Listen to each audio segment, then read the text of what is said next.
So I give the command net connection and it should be used on a PowerShell. So let's go to the command prompt, cmd, and then where in the command prompt, give the command PowerShell. PowerShell. So then the mode will change to PowerShell. So how do we know it's changed?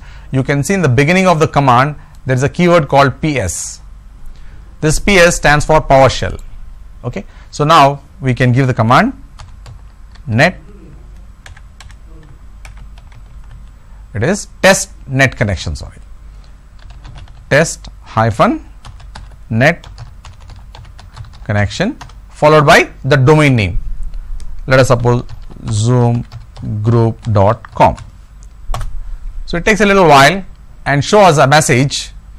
It is sending a ICMP message and you got the output. This is the command we have used. This is the command test hyphen net connection. Remember, it should be used in the PowerShell, and to go to PowerShell I have shown you the command and then the name of the domain you wish to check, and then it says computer name we are communicating with is so and so. The remote IP address means remote is you are communicating with zoomgroup.com. This is the IP address of zoomgroup.com. How we are connecting through wireless Wi-Fi communication. The local IP address of the computer, local computer, is 192.168.43.35. Ping succeeded, true, means there is communication to that particular this thing. And ping reply details is how much time the packet has taken to go to that particular zoomgroup.com and come back. So you can use the same process for other domains as well. Let's say google.com. So if you ping to google.com, you are getting a response. So this is much faster. If the destination is very close by, it will respond quickly. So this much amount of time, 85 milliseconds taken for the computer to send the message to google.com and get back the reply. So this is another way of checking the connection. We can also check whether the web service is working on a particular domain or not through other command, and from the list we have route print is just to check the local information. We can use Telnet. Telnet is normally used for remote administration. You want to connect to the router, remote router, you want to connect to the remote switch to configure or to make changes to the configuration, we use this. And ARP, remember we have discussed earlier, address resolution protocol. This is to map IP address to the MAC address. ARP is related with resolving the IP to MAC address. So let's run these commands and verify the output. Route print. This provides the local information. You can see both IPv4 and IPv6. Remember, IPv6 is important and we will be able to use this very frequently in the future. So this is the information, the IP address of the computer, the network ID and the broadcast ID. Every time you assign an IP address, there will be 3 parameters available in this output called route print, and it also displays the default gateway. So you have 0.0.0.0. This is default gate. If you are able to get internet, it's because you have a default route. Default route has to be configured both on the router as well as on the local device. When you set the default gateway in the TCP/IP properties, this parameter will be displayed. So route print is for local verification only. And then Telnet, I give Telnet google.com space 80. So this is 80 is the port number. So you can see there is a cursor blinking. That means this is successful communication. It is successful communication. So to stop this, you press Ctrl C. So you can see the message HTTP protocol, bad request, content length, so and so. So it's showing that the connection was established. It's another matter that we could not see the page, because you want to see the web page, we must use a web browser. But we are using Telnet. Let us suppose you have a computer without a browser. You don't have a browser on your computer and you want to check whether the web server is working or not. So how do we do it? So we can just do Telnet followed by the domain name space port number 80. This will display this blank page with a blinking cursor, implies that there is a connection established to the web page or web server. So you press Ctrl C to come back to the command prompt. So Telnet can be used with, I can also check, for example, zoomgroup.com. So it shows a blank page and the cursor is blinking, means we have established a connection to the web server. So to stop this, we go to Control C, come back to this. But if you just give just Telnet, it doesn't work, because Telnet is not enabled by default. And then by doing all this, the last command that we want to verify is the ARP. Just give ARP -A. So this will display the various information relating to the local IP address of the computer and its corresponding MAC addresses. Okay, so these are the various commands that we have checked today for troubleshooting purpose, and this is very important for the network engineer to resolve the problems in the network. So we will continue in the next session about the future of internet by using the technologies like cloud and IoT. That will be our session for the next topic. Thank you.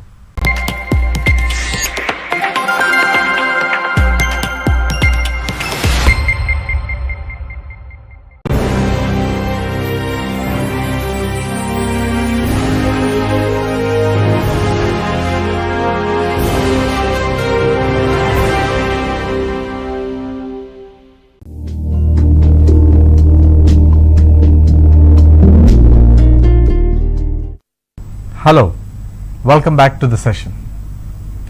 Today we are going to discuss about troubleshooting and the future of internet, session 2. In the previous session, we have discussed about the various troubleshooting methods that we use to resolve the issues in the network. Whether a user is not able to access internet, whether the user is not able to connect to the local server, or not able to access the application which is either within the office or maybe in another office of the same organization. So troubleshooting involves identifying the problem and resolving the problem. So we have discussed in the previous session very detailedly about the various issues that can arise in the network. They could be physical problems like the connections, the cables, the disconnection of the cables, etc.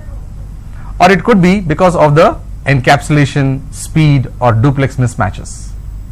Or it could also be because of the IP address properties like IP address, subnet mask, default gateway, the DNS server. This could be the various issues. So that's part of the troubleshooting. So today we will spend more time on understanding the future of internet. So what do we mean by future of internet? So if we look back where it started and how it has progressed to what it is today and what's going to be in the future. So it started way back in the 70s and 80s, where the term internet referred to a global connection of networks. Today if we have to define internet, it is providing providing connectivity to the ISPs across the globe. All the ISPs across the globe are interconnected, and that provides a backbone of internet. And if a user connects to the internet service provider, he has access to the whole of internet. And in a similar way, we have the service providers, the content service providers. For example, Google provides a lot of services like news, email, and various other applications that they offer, search engine, so many other features they offer. So this is what they offer for the end users or even organizations, corporations, education institutions. So likewise we have Yahoo and Rediff and so many other providers, content providers, information providers. Even the college universities have their own websites, and some of them even run distance education programs which are online programs. So for that there is content available on the servers. So these servers also are connected to the internet. Those who are providing the content are connecting to the internet. Those who want to access internet are also connected to the internet. So when the user who wants to access the server connects to the internet, with the help of this internet service providers, he is able to access the resource. So in the previous session, when we did a trace route to google.com, we were the end user. And google.com was somewhere on internet. So with the help of the ISPs, we were able to reach that particular web server or email server. So we have an end user, we have the internet, and the content or the destination or the resources. So the content provider should be connected to internet, the end user also should be connected to internet, and then we have access to the internet. So globally, all the ISPs are interconnected. If we look at in India, we have providers, ISP providers like BSNL, Airtel, Vodafone, Tata, Reliance, so many different ISPs we have, Act Fiber, and so many other smaller ISPs as well. So all these are interconnected at some point, and hence a user who is using, let us say, BSNL internet will be able to access the server which is hosted in maybe in Airtel network or Tata network or Reliance network. So these are all interconnected. So similarly, these ISPs in turn are connected to the global ISPs. Let's say, for example, AT&T in America, or Singtel in Singapore, or Telstra in Australia, or Vodafone in UK. So they are all interconnected. Globally, the ISPs are all interconnected, and they are taken care by these registries. We have discussed the IPs are allocated by the INA, Internet Assigned Numbers Authority, and under that we have regional internet registries, and under that we have ISPs. So internet has grown from a basic simple file transfer mode in the 70s and 80s. Today we have real-time video, high definition video, audio and text, animation, everything. We have almost everything that is available today. But what's going to be in the future? So let's look at some technologies that will help us to know the future of internet. It's already in progress, but it's going to have a bigger impact later on.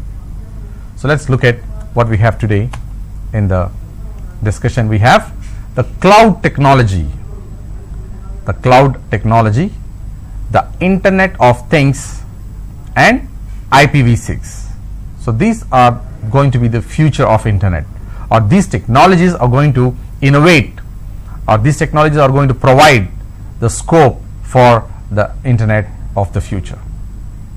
And these technologies are already started, they are already being in use, but they will become a bigger scale, larger scale deployment will happen. The cloud technology. So what is available in the technology? What are the different models available in cloud technology? And it is evolving in a very big way. Every organization has in some way or the other, whether knowingly or unknowingly, is using the cloud technology. All of us, you and me, are also being part of this cloud technology. I hope everybody of you have an email account, either from Gmail or from Yahoo or from some other provider. So where are our emails stored? They are stored in some space on internet, and all these providers, Google, etc., they're all storing this in the cloud. The emails that we send or receive are stored in the cloud. So when you connect to your email provider by logging into your email by using the username and password, we are getting access to that information, and they are stored in the cloud. So we are benefiting from the cloud technology. And most of us who have the Gmail account, they also give space. They give 15 GB of space to store your personal information, maybe music files or maybe pictures or some videos. So the Google Drive is also an example of cloud technology. Similarly, there are other vendors providing different amounts of space, and they are also stored in the cloud. So let's look at what is this cloud technology and what are different models used and for what purposes they are used. The cloud technology offers a shared pools of configurable computer system resources and higher level of services that can be rapidly provisioned with minimal management effort, often over the internet. Cloud computing relies on sharing of resources to achieve coherence and economies of scale similar to public utilities. So this is just a definition which is picked from the Wikipedia. That's what it means. So cloud computing is shared pool of configurable computer system resources. Prior to cloud technology, if I have to have one web server, then I have to buy a physical server, I have to buy the network operating system, and on top of that I have to buy this web server application software. And by installing these applications on this physical server, I need to ensure the web pages are also deployed on that server, and then an internet connection is provided to the server. To ensure this internet connection, we have to look at backup, and then we have to ensure that the server is running 24/7, so there should be power backup, and there should be a technical person to manage this server physically in our office or in our college. This server should be running 24/7 because we are connecting this server to the internet, and people from internet, they can access this server anytime they wish to. So in this case, we have the server physically in our premises, making sure that it is running all the time, and internet is also available all the time. So this kind of service is required before the cloud technology. Suppose I want to have another few servers, so then I have to buy physical servers, install them, and then provide the access. So it's a time taking process. But in the cloud, with just a click of a button, the server is created, and you can just copy the web pages into the particular server in the cloud, and you can start running the services. It is the cloud service provider's responsibility to ensure that these servers are running 24/7. They have the power backup, they have internet backup, as well as security. So all this is taken care by the cloud service provider. So we are just using the facility. So if we have to do it in a traditional form, so you see the process: buying the physical server. They are not easily available. If you want a high-end server, if you order, they will take few weeks to deliver the server. And then we have to install the operating system, and then install the applications, and all this is a big process, time-consuming process. But with the cloud technology, it's just there as and when you require. On demand, you have an on-demand server, and you can bring up the server in very quick time. These are the benefits of the cloud technology. So let's see the different cloud models. These are the various cloud models available in use. So we have the cloud technology number one, which is software as service. Software as service is one of the cloud computing models, and you can see in this the examples that are using this SaaS model: Google Docs or Google Drive, which we are familiar with, Gmail. These are the two popular ones. So if you are familiar with applications like Salesforce, which is a CRM application, okay, so these are the various examples of SaaS models, software as service. We will be looking at what this means. We will be looking at how this works briefly. The second model of the cloud computing is the PaaS model, also called platform as service. Platform as a service. This is called as PaaS. Software as a service is SaaS and PaaS. So we have Microsoft Azure and Google's App Engine and Force.com. These are the examples of the vendors who are using this platform as a service model. And then the third one is the infrastructure as a service, IaaS. Infrastructure as a service is the third model, where they provide infrastructure like Rackspace is one of the organization, GoGrid and AWS. GoGrid belongs to Google and AWS belongs to Amazon Web Services. So these are the various examples of the infrastructure as a service. So this is just to give you an idea of the various cloud computing models available.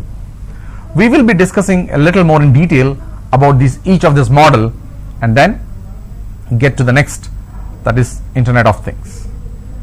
So the first one, software as a service. It is basically a cloud computing model which is the most popular among all of the models that we have seen. The three models that we have, SaaS, PaaS and IaaS, among these three, the software as a service is the most widely used model. It provides fully functional web applications on demand as and when required. So some of the organizations that are providing this service is WebEx, Cisco WebEx, which is providing the web conferencing solution. Then there are companies which are offering ERP, something like SAP, and then CRM applications, that is Salesforce, customer relationship management, and email providers like Gmail and project management. So these are some of the examples that are implemented using the SaaS model, software as service. And what are the benefits, other benefits that we have from this model? You can access SaaS application from any location with just having an internet connection. It may be from your mobile phone, it can be from your tablet, it can be from your PC, it can be from your laptop. You can use the SaaS model with just an internet connection from any of the devices that you have. So it's very flexible, very easy, and on demand you can access. This is the advantage of this SaaS model, the benefit of the SaaS model. Then it eliminates the infrastructure cost for the end user. Suppose I want to have a server, physical server, it costs me a lot to maintain one single server. So if you go to the SaaS service provider and you can host your application, you don't have to buy anything physically. Suppose you have a project for 6 months and you want this website to be available only for 6 months, then it's not conducive to have a physical server and you buy this infrastructure, very expensive things. But instead you can just host the server services on a web platform or SaaS platform. So after 6 months you can just close your application. So it eliminates the costs. And then the service providers, SaaS service providers, provide maintenance and support. When you hire the services, they will provide maintenance and support. Rapid scalability. You can have your servers up and running in very less time. And they also offer custom levels of service, like you can customize. I want this service, I want that service, I want this service for this much amount of time, I want this much bandwidth to be available for this particular application. Suppose, just an example, if today there is an announcement that Apple 10 phone is available, let us say for 100 rupees on, let us say, some website. So everybody will start hitting that website. Millions of users will be starting to hit that website. So that much amount of bandwidth should be available on demand. So that can be provided with this SaaS model. So SaaS provides end users a very good flexibility, and also for the service providers to ensure that their applications are running at a peak time, at a peak levels without any issues. So this is the benefits of the SaaS model, normally used for the end users. Then we have the second model, that is platform as a service. So as the name, platform as a service, this is normally used for developers. Suppose you want to develop a software application. To develop an application, you need a platform, you need operating system, you need some environment, whether it is Java or .NET or any other application that you want to develop, database application, you need a platform. And this will be only for that duration of time. You don't want it to be available for long hours or long weeks or long months. It's just for few weeks or months for that particular application development. Once that application is developed, you don't want the infrastructure. So rather than buying that infrastructure, we can take this PaaS model, platform as a service model, can be used for developers. So let's see what we have here in the PaaS model. In the PaaS model, apart from providing the infrastructure, the provider also offers computing platform and solution stack as a service. And this is the most widely used for organizations that need to develop software applications, test them whether they are working properly or not, and then collaborate and deploy on the cloud. So some of the examples that use the platform as service are the providers, the PaaS providers are Microsoft Azure, Google Apps Engine and Rackspace Cloud Sites. These are the vendors who are offering platform as a service for the end users or maybe organizations. The benefits that we derive from the PaaS model are many people are involved in building the cloud application. So there is a community. So we have a community of developers and they put together, develop this application on this PaaS model. And we don't have to worry about the upgrades because the service provider will provide the upgrades automatically, whether it is operating system updates or the application updates. Everything is provided by the service provider. He takes care of all the updates, upgrades, patches and software maintenance as well. If something is not working, you just have to log in a request to this provider and he will take care of this software maintenance or patches or updates or upgrades. And it works out to be a very low cost model for companies. With less investment, they can develop an application because of the PaaS model. Companies need not make any upfront investment on hardware or software. You don't have to buy any software or hardware because the PaaS service provider is offering all of them at a very less cost. Simplified deployment. The development team can concentrate on developing the cloud application without worrying about the testing and deployment infrastructure because these are provided by the PaaS service provider. So the PaaS model is a boon for those organizations who require an infrastructure to develop these applications. So you just take the space and then they can start working on the project, and once the application is complete and they can close a contract. So they no longer waste a lot of resources, money, especially the money and time as well. If you have to set up an organization just to create an application, you need space, you need hardware, you need software, you need to buy them, all of them. So there's a lot of infrastructure costs and that can be reduced by using this PaaS model. And the third one we have is the infrastructure as service. In this infrastructure as service, you can see this model provides delivery of pre-installed hardware and software through a concept called virtualization. Virtualization is the part of the cloud. In all the things that we have discussed, there is virtualization, but infrastructure as a service is purely based on this virtualization. Customers are free to use the services according to the business requirements. According to the business requirements, customers can use these services. For example, web hosting. You have a company's website and this website has to be available for internet. There are a lot of companies who have a small website and they don't want to spend more money on implementing this website. They just have their application and it should run all the time. So these infrastructure as service providers have the provision and they will offer these services. And there are many IaaS providers like Google, IBM. There are so many vendors who are offering this platform in infrastructure as service platform, and it is the easiest one to provide also.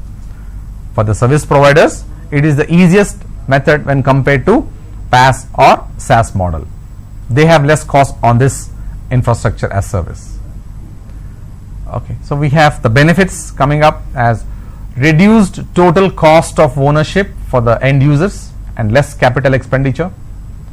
Users pay for the service they want on the go. Simplified deployment. The team can concentrate on developing the cloud application without worrying about the testing and deployment infrastructure. And access to enterprise grade IT resources and infrastructure.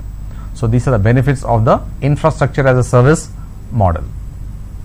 So with this, we have discussed about the cloud and the methods or models of the cloud and who uses them a lot. So software as a service for the end users, because they get applications like email or video conferencing or ERP application or CRM applications. This is about the software as service. Then platform as service is mostly for developers who want to develop an application or a software, application, it's for them. And then infrastructure as service is for also organizations where they want to host web services, web pages, etc., etc. The infrastructure as service is used. So this is about the cloud technology, and it's growing very rapidly, and there's a lot of need for cloud developers, cloud architects. Okay, so we go to the next type of the future of internet, that is Internet of Things. It is the buzzword which everybody hears today. Either you hear about the cloud or you hear about the Internet of Things.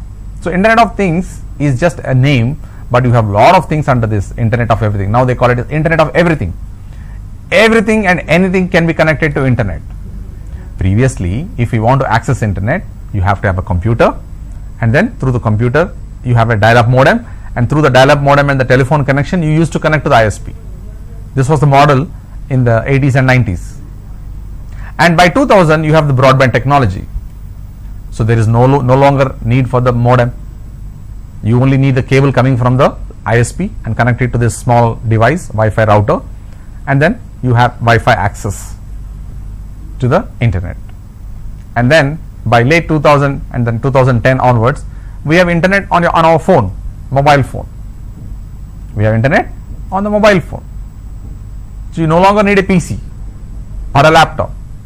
Your phone is a device which you can use.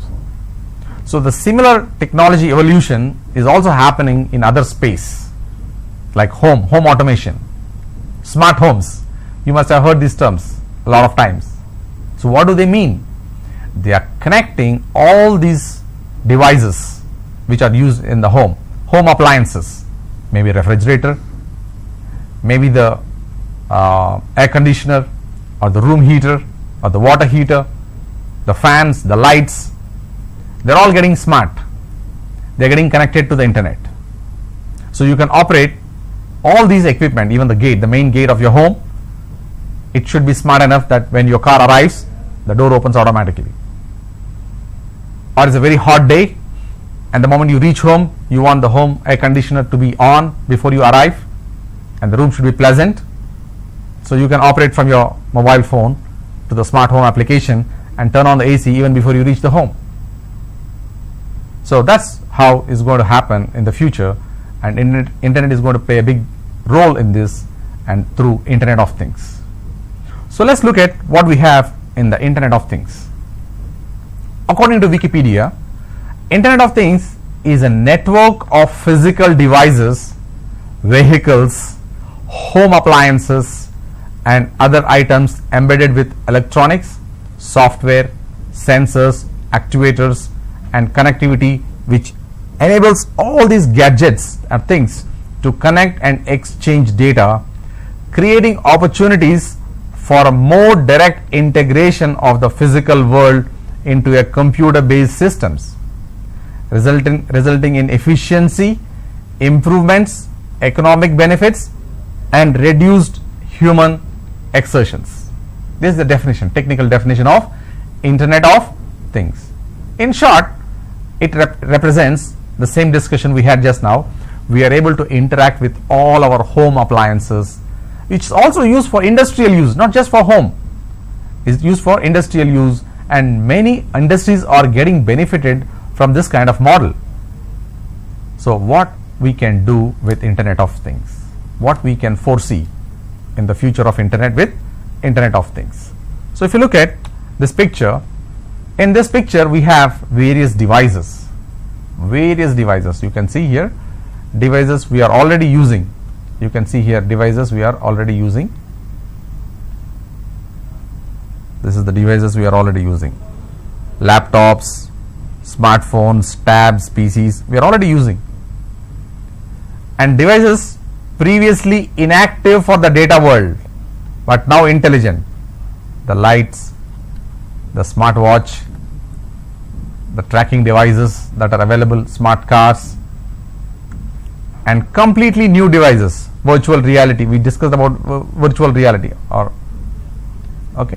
and then devices using connectivity in new ways, smart TV, smart home. Even industries are using this for their benefit and advantage. So all are going to get integrated. All these are going to get integrated into one system. Traffic monitoring, Internet of Things, the web cameras that are placed on the roads, streets, is looking at the traffic and intelligently providing the signaling system. Temperature controls. In industries, there are a lot of things that have to happen in very quick time. So there are sensors which are sensing the required parameters and then accordingly taking action. So Internet of Things is going to be the future, and there's going to be lot of opportunities. Internet of Things, the cloud technologies, they're going to provide a vast majority of opportunities. But for all this, understanding the networking is very important. All those sessions we have discussed is going to provide as a base for providing knowledge to understand these concepts of Internet of Things and cloud. So we have the Internet of Things, and we will also look at the other functions of this Internet of Things, which according to Wikipedia. So Internet of Things involves extending internet connectivity beyond standard devices like smartphones, tablets, computers, laptops. Beyond that, we want to take it into non-internet enabled physical devices and everyday objects, what we use every day. So already we have smart TVs. Even though you don't have a smart TV, you can just on your available TV, if you have a HDMI port, you can just buy a dongle from the various vendors and then you can connect. It becomes a smart TV. So you don't have to invest on a new smart TV, but your existing TVs itself, you can make them smart by just adding small components. Okay, and then we have embedded with technology. These devices can communicate and interact over the internet, and they can be remotely monitored and controlled. With the arrival of driverless vehicles, the branch of IoT, that is Internet of Vehicles, starts to gain more attention. So as I mentioned, that Internet of everything, we started with Internet of Things, but we are going in different ways. Internet of Vehicles. So there are already some tests going on where the driverless cars have a mechanism that they are called autonomous cars. You just tell them the destination, they will navigate using the Google Maps and take you to the destination. By avoiding all kinds of obstacles that can arise, traffic, they monitor the traffic signal, and collision avoidance. If there is some other object coming in opposite direction, they have the mechanism, they have the protocols where they can interact with the cars. The cars can talk to each other using the protocols and then ensure that there are no accidents. Globally, there was a survey which said there are millions of accidents happen all over the world and a lot of people die. But with this concept of Internet of Things and Internet of Vehicles, autonomous cars, then we can reduce this rate of accidents and have a peaceful life. You can have a happy driving instead. But for this cloud and Internet of Things to work effectively, there is another important thing that we discussed in the earlier part of the course, that is IP address. Every device that sends data or receives data must have an IP address, but the existing IPv4 addresses is no longer available for new devices. Means the IPv4 addresses are completed, they are finished. We don't have any IPv4 addresses available. But for a device to be part of a network, it requires an IP address. So we're going to look at next about IPv6. So IPv6 is an important feature because it has billions of IP addresses. IPv6 is going to be the future of addressing to ensure that the cloud technology grows to an unlimited space. The Internet of Things, you can add many more devices into your current network, monitor them, control them remotely. So every device requires an IP address. Today your phone, your smart TV, and these are only the ones which are having the IP address. But once Internet of Things comes up, your gate will have an IP address, your refrigerator will have an IP address, your fan will have an IP address, your light will have an IP address. So all these are going to require millions or billions of IP addresses, and these are provided by this IPv6. We had in the previous sessions learnt a little bit about IPv6. So you can see the current IP version 4 has only 32 bits, and you have IPv6 as 128 bits. So this is four times bigger than the actual IPv4 address. Okay, and then it is represented in a quadret notation, and it is in the hexadecimal format. So we can have a look at the address on our computer. When you give the command ipconfig, and then you can verify whether there is an IPv6 address or not. So you can see here there is an IPv6 address 2001:0:0:1234::1234. This is a representation of an IPv6 address assigned to this computer. So we can assign IPv6 address to the devices. Majority of the devices support IPv6, and it's not a new protocol, by the way.